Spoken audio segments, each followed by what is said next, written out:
Aqui é Débora Luna, eu sou psicóloga com formação no Brasil e nutricionista com formação aqui na Inglaterra. Hoje eu vou entrevistar a nutricionista Maria Paula Mileip. Ela é especializada em pacientes bariátricos. Ela tem um trabalho já de 10 anos com esses pacientes. Ela fez uma residência também com pacientes críticos no Hospital Sírio-Libanês, que ela vai trazer aqui algumas informações sobre cirurgia bariátrica, como é que é lidar com esse paciente, como é que é tratar esse paciente. E ela vai dar uma luz aqui para a gente, porque existe uma forma diferente de lidar com essa demanda. Muito obrigada, Maria Paula, pela sua participação. Fico super feliz. Falar de cirurgia bariátrica é falar de amor para mim, porque é o que eu amo fazer de verdade.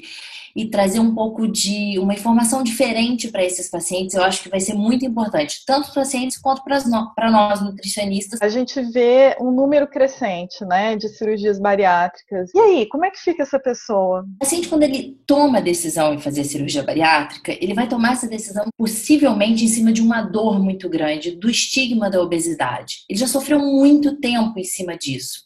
De não ter um lugar no ônibus específico para ele, de não conseguir amarrar os próprios sapatos, de não encontrar roupa, de perder qualidade de vida e perder saúde. E é mais ou menos nessa ordem mesmo que eles relatam. E é importante a gente fazer o seguinte, é trazer esse paciente para nós e entender o que está acontecendo. A tomada da decisão da cirurgia não é uma tomada muito fácil. Eles inicialmente pensam que isso é uma decisão que eles vão tomar ali e que tudo vai ficar resolvido. E quando eles começam no processo, eles começam a perceber que um monte de coisa vai ser modificada, que um monte de coisa eles não vão poder mais ter contato. E ali começa o sofrimento. Então, apesar de parecer uma situação muito fácil, uma resolução de problemas simples, não é. Eles têm muita dúvida e precisam ser acolhidos. Eles precisam de carinho nessa decisão, porque dor e apontamento e julgamento eles já têm da sociedade e de outros profissionais de saúde. Eles entendem a cirurgia como um passe de mágica e que não é. E eles vão se deparar com isso ou no meio do processo de preparação, quando são melhores preparados, ou depois da cirurgia. E aí nascem outras dores perante toda essa modificação. A gente tem dois perfis diferentes de paciente, tá?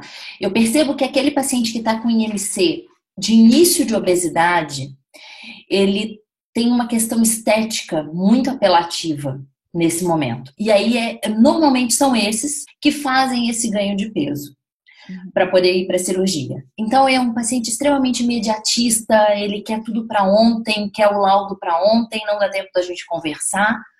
Já aqueles obesos muito graves, com IMC beirando os 40, 45, esses não. Esses já têm um apelo maior ligados à saúde.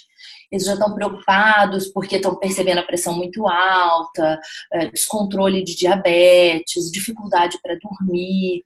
Só que os dois carregam dores. E a gente não está ali para julgar o tamanho da dor deles. E aí a gente tem que acolher e trazer os dois.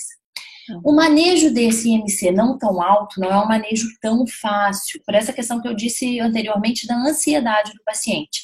Então, o primeiro passo é acolher. Acolhe, traz e entende. Tenta ter um pouco mais de empatia dessa dor, porque não é uma dor muito simples.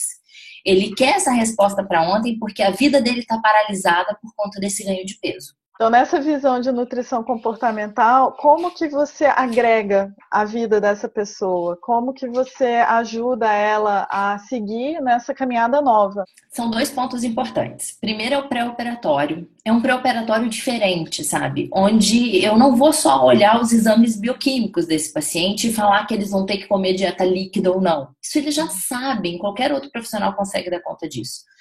Primeira coisa, acolhe. Traz esse paciente para nós. Vamos fazer uma formação de vínculo importante. Uma formação de vínculo onde a confiança vai ser o ponto principal. E essa confiança vem do não julgamento. Depois disso, entender o que o levou a chegar a essa obesidade. Não é por acaso que ele chegou a uma obesidade grave ou uma obesidade grau 2. Né? E essa obesidade está interferindo na saúde e na vida dele. Então, o que levou? Em que ponto que foi? E isso é muito curioso, né? Nas mulheres, o que eu percebia empiricamente? Depois da primeira gestação, elas começavam a ganhar peso. Ou era na adolescência ou era depois da primeira gestação. O homem, quando tinha uma estabilização profissional. E aí a gente vai conversando, vamos entendendo, vamos agregando a família nesse processo, porque é uma caminhada muito longa, não é indicado que ele faça sozinho. Eu trabalho com diário alimentar o tempo todo e é uma discussão nossa, é um instrumento nosso de conversa. E ali a gente tenta usar a redução de danos. Então, se eles têm o prazer de ir comer um fast food, a gente não vai tirar isso de uma hora para outra, já que a cirurgia mecanicamente vai impedir durante um tempo. Vamos diminuir a porção, vá menos vezes, troque essa atividade por uma outra atividade, isso lá no futuro. E assim a coisa vai indo mais lentamente, de uma maneira menos radical. Porque de radicalismo eles entendem. Fizeram um monte de dietas radicais, conhecem todas com maestria. Depois do pós-operatório, é um momento onde a gente respalda esse paciente o tempo todo. Um momento de muita dificuldade, eles entram numa dieta líquida, então eles saem de 5.000 para 400 calorias. É uma diferença brutal e eles sentem essa diferença. E aí começa a vontade de tomar refrigerante, sentem um churrasco da casa do vizinho e querem comer. A família vai lá e pede uma pizza, eles sentem vontade de comer. É nessa hora que a gente pega alguns pacientes no meio do desespero, da ganância de comer, que bate no liquidificador biscoito, creme cracker, pizza, para poder ingerir isso na dieta líquida.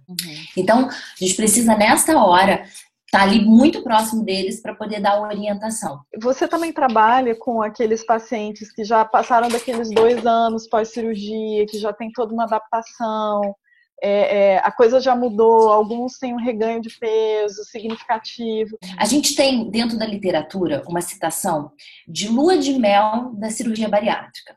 Essa lua de mel dura mais ou menos 18 meses. A partir dali, eles somem um pouco do consultório e vão voltar quando eles fizerem uns 5 anos de cirurgia. Voltam a ganhar peso. Tem algumas características de desnutrição bem pontuais, assim, de vitamina B12, de proteína, de ferro. E eles voltam numa frustração muito grande, porque eles acreditavam na cirurgia como algo muito mágico, algo que eles fossem como uma vacina, que perpetuasse a magreza. E não é. Se não houver uma mudança de comportamento, isso é muito complicado. Quando não voltam, procuram os profissionais mais de moda, onde utilizam dietas que têm restrição de macronutrientes, ou a utilização de um único alimento, ou utilização de shake. Isso é muito comum neles. Eles voltam a ter um comportamento parecido com o que tinham no anterior. A minha intenção com o paciente é fazer com que ele compreenda o que levou à obesidade. Quando eles conseguem entender a corresponsabilidade deles no processo, a situação flui melhor. A literatura mostra que há melhoras, só que ela não é para todo mundo e não é a qualquer momento. O paciente tem um time para fazer, esse time é avaliado pelo nutricionista, pelo cirurgião e pelo psicólogo, principalmente. E que, quando bem indicada, tem sucesso. O grande equívoco é quando a gente utiliza da cirurgia como um instrumento quase estético. E como a cirurgia é vista como algo final, e não é. Ela é só mais uma etapa do processo por controle de uma doença crônica. Essa cultura da cirurgia como algo mágico já está ficando perpetuado. Acaba que as pessoas estão fazendo sem formação, sem preparo, não sabem como lidar antes, durante, depois, ou sabem muito pouco, e você está aí para ajudar, porque é uma demanda que existe mesmo, né? Não adianta a gente tapar os olhos, a cirurgia vai continuar sendo feita, então vamos fazer da melhor maneira possível e acompanhar esses pacientes, e acolher e trazer muito carinho para eles, porque é disso que eles precisam, caminho de direcionamento. Quem quiser te encontrar, seguir o seu trabalho, ou procurar a tua ajuda, como é que faz? Então, eu estou no Instagram como nutricionista Mileipe. Tento postar sempre as coisas lá, ali tem o endereço, tem o meu contato para marcar consulta aqui em São Paulo. Tô lá. Então, se você curtiu esse vídeo, dá o seu joinha e eu vejo você no próximo vídeo com uma outra entrevista. Até lá!